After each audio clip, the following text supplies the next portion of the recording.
آقا سلام، من اومدم خونه. رفیق من میخواد یه پنکیک درست بکنه فلان اینا.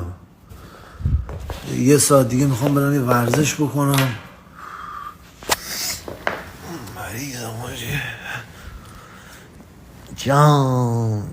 بابا یارو باشه بابا برفی چیه مرده؟ بچه ها تو آمریکا باش عکس میگیرن. بابا برفی ریش داره بلند سفید. پاپا نوئل باشه پسر قدیر جان. در کریسمس داری حال کن.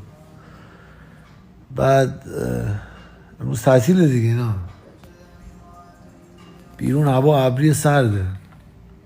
الان ساعت 11 است. ساعت 12 میخوام برم بالا ورزش کنم، یه نیم ساعت کاردیو بزنم، شاید یه بازو بزنم. بازو کسچره که چی بزنم؟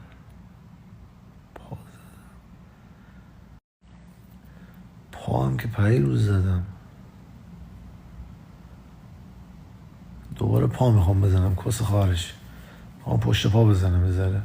آره پا میزنم، پا بیشتر حال میده. بعدا هم یه ذره غروبتر میریم خونه سلیم و همین 5-6 نفریم. بعدا میریم رستوران.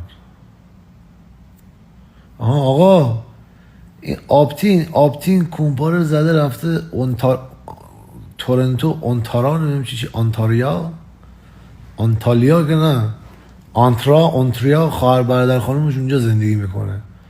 این آپتین اونجا دیدین گروگان بگیرین توی کانادا. اینو گروگان بگیرین به من زنگ بزنین.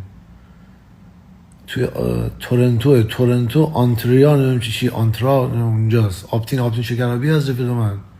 آره اینو بگیرین اونجا. بگیرین زنگ بزنین، من بعد به شما میگم باید به کیا زنگ بزنین برای پول.